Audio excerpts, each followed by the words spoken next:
Apes, together, strong! Have you come to save your apes?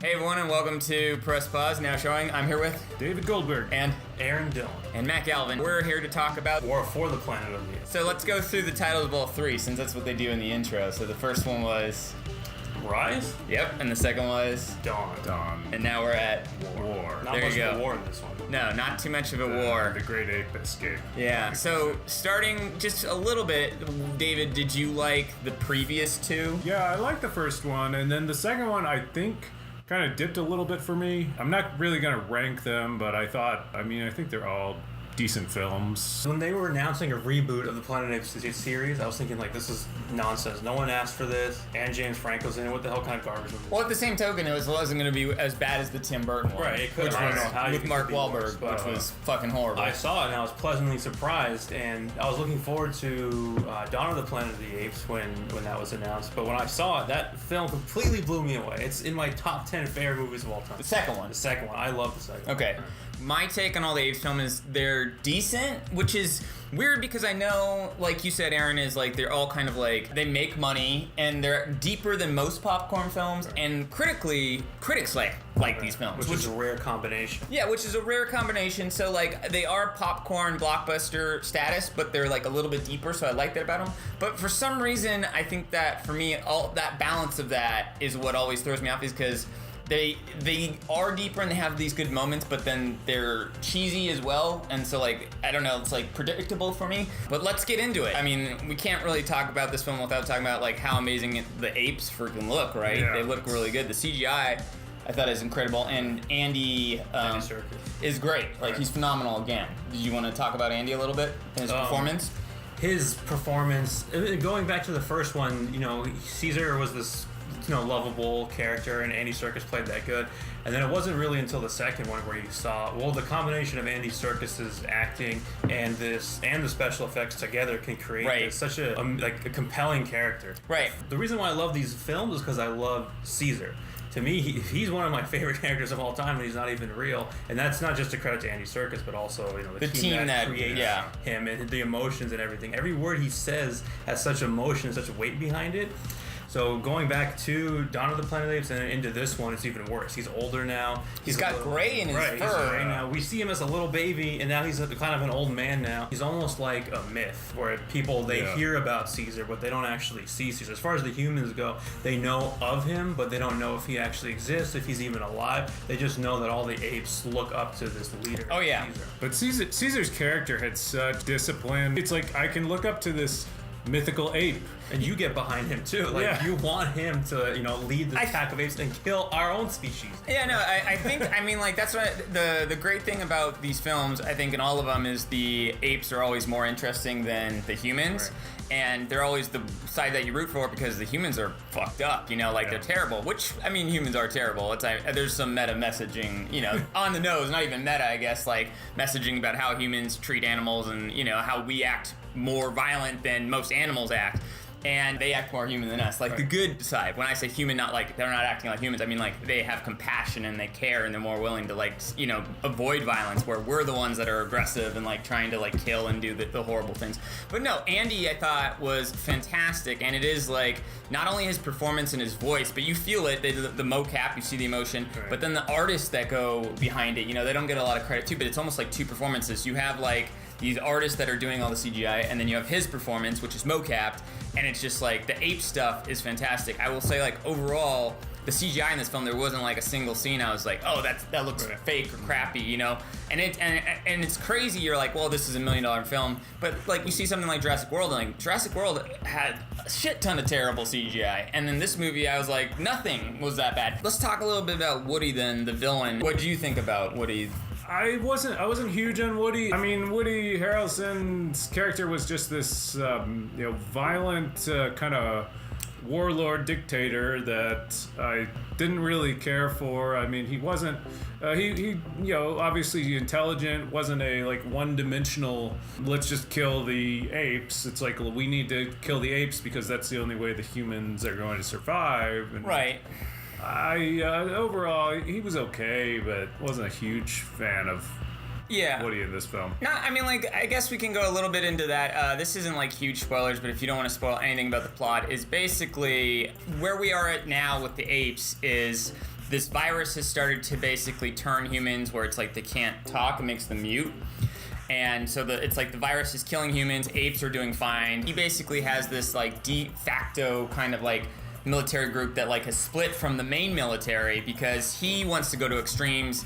He wants to kill basically any human that gets the virus, but his character is just kind of like an evil dick. I mean, that's kind of like what he is. Woody's performance was good for what he had. He's good, yeah. The character of this colonel, this evil villain, was kind of a little bit your cliche, you know, military warlord guy. Yeah. He's just really a tool to kind of get the apes moving, to get them out of this forest in San Francisco, and just to really get them to get out there and move along towards where they're looking for, which is some ape sanctuary. How we got led to this point where Woody Harrelson and his army is coming after the apes is at the end of the second film when they get the power back. I remember that was the whole plot of the second one. The humans are trying to get power back. Yes. Once they get power back, they do reach out to the military. They find a military base up north who's going to come help them.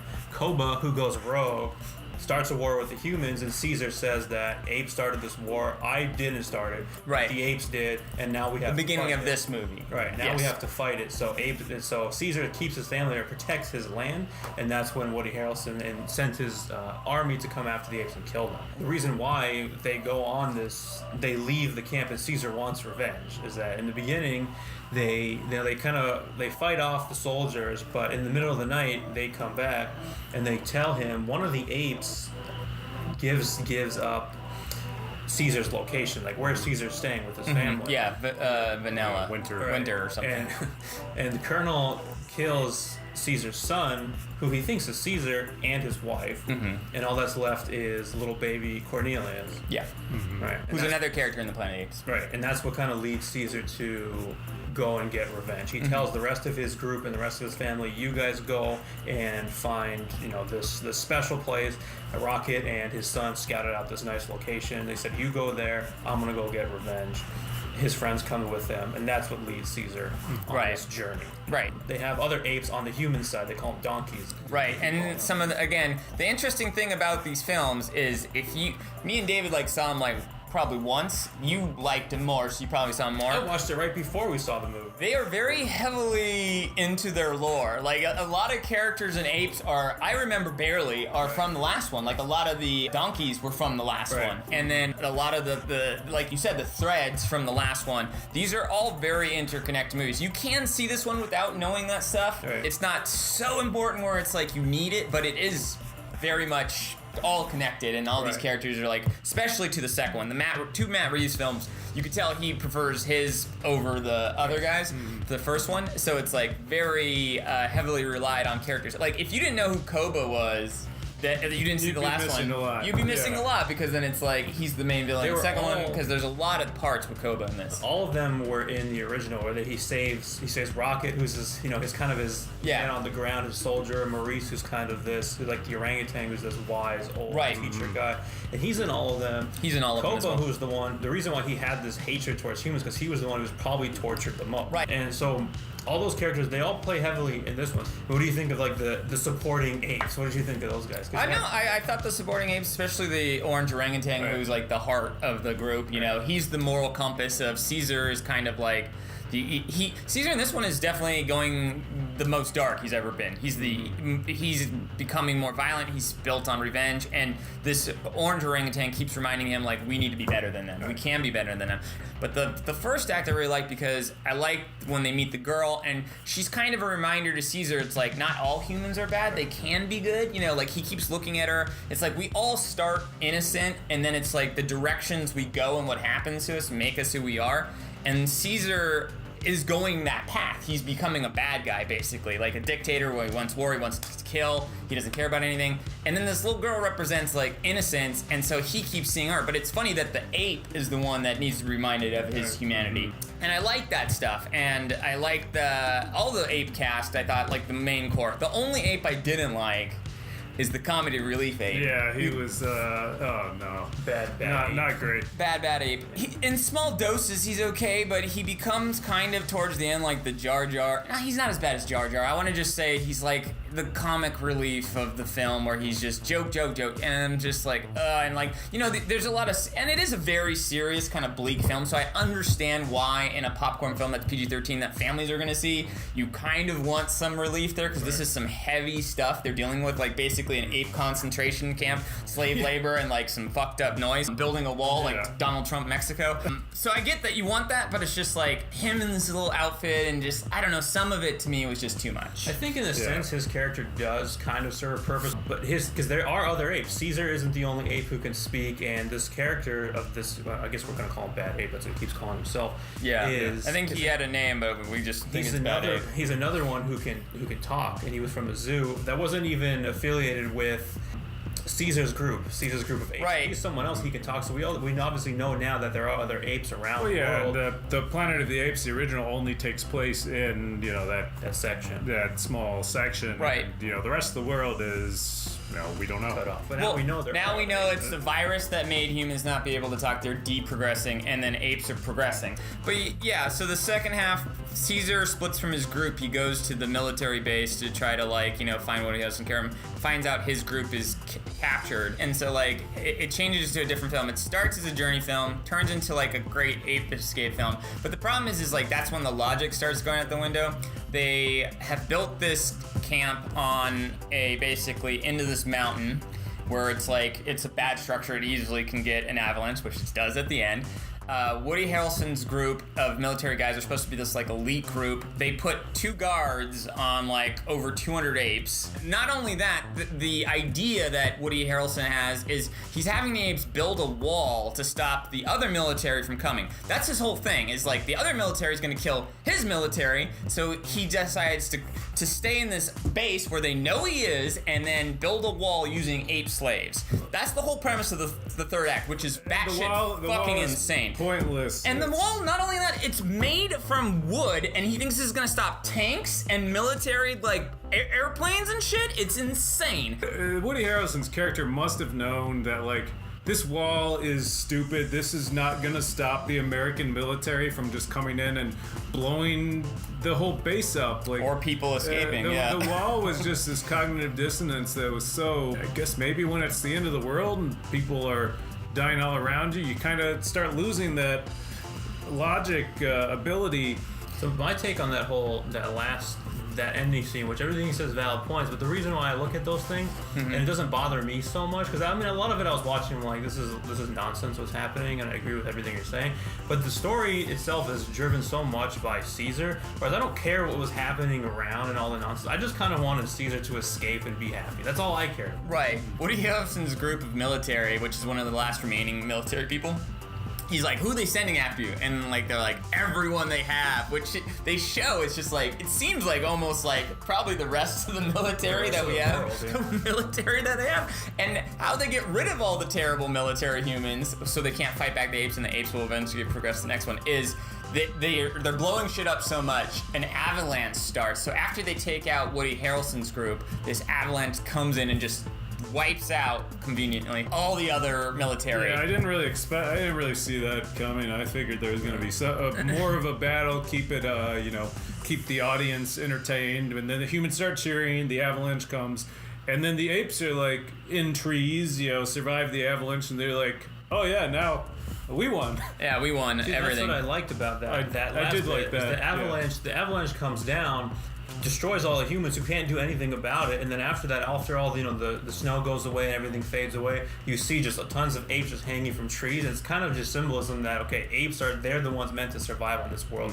Right. Humans, like something that humans really can't fight against nature. And Woody Harrelson's character touches on that as well. He's saying, they're not smarter, but it's like, they're stronger. They're built to survive. Rather than humans. Right. I mean, he's crazy, but he has some valid points. Yeah. I mean, like, the whole end twist is the reason why that virus, that like is catching on, where it makes basically if you interact with apes, you start to lose your voice and like de-evolve. Basically, is what's going on. And his son had it, and he actually took a gun and shot his own son, Woody Harrelson. And then at the end, since he touches, because it's contagious. he touches this contagious doll, which is the little girl Nova has. He gets the virus then. So during this whole battle, the end battle, he's just drunk and depressed because he became what he hates. Right. And so he just wants to kill himself. So Caesar goes to go kill him as this giant battle's happening, and then he just sees him and he sees that he's so sad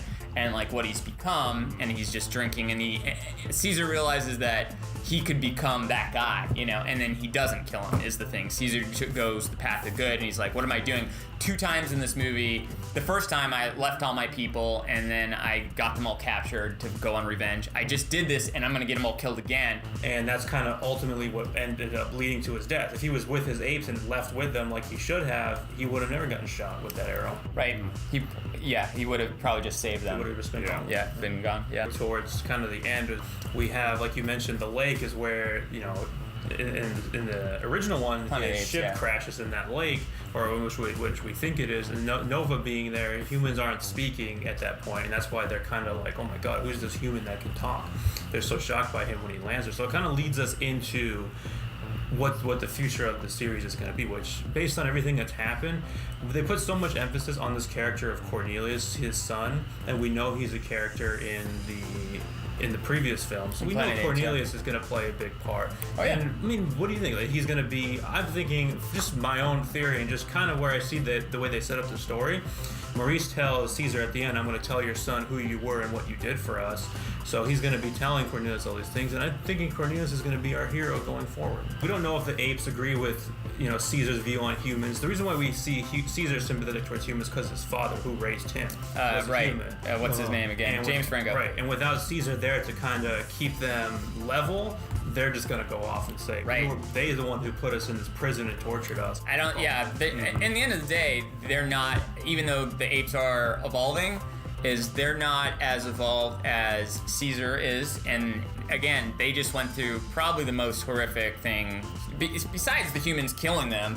They just went through like terrible, camp jail thing. They're going to be prejudiced against humans. They're going to hate humans. But the interesting thing is they do have Nova, who is a human, so maybe interacting with her could have them. But this movie, even though it is leading to the Planet of the Apes, and they could end it here, they have talked about maybe doing a sequel. It's going to be very hard to do one without Caesar. Cornelius as a teenager? Yeah, Cornelius as a teenager. It would have to be years down the road. Yeah, or they could just do the next one. Who knows how many more they plan. But I think, they pulled the characters. Caesar grew so much over the course of these 3 films. They can start with another ape, or even just go back where, instead of an ape being a protagonist in this franchise, go back to a human being. Oh yeah, totally. They could swap around. I'm just saying, without Andy, it's going to be tough because I think he really makes these films. If you're like Aaron and you really enjoyed the first 2. And you didn't just think, if you just thought the first 2 were okay, this is just another okay one. If you really liked the film, this is probably another good one because it's more of the same. It's like more Caesar, more stuff. The apes' interactions with the humans, Caesar's character development. The apes are fantastic. The CGI is fantastic. Like you said, the stuff around is kind of like, whatever, I could throw it away. So I think that's a good wrap up. Anything else? I would just like to have a moment for our hero Caesar. Oh, for your hero Caesar. R.I.P. Rest in peace, Caesar. R.I.P. Rest in peace, Caesar. Yeah, rest in peace. To me, one of the best characters ever created. I love him. All right, there you go. If you love Caesar, it's more Caesar. Go see the movie. Go see it. If you just thought the other 2 were this one's just And if we ruined it for you, we're sorry. All right, take it easy.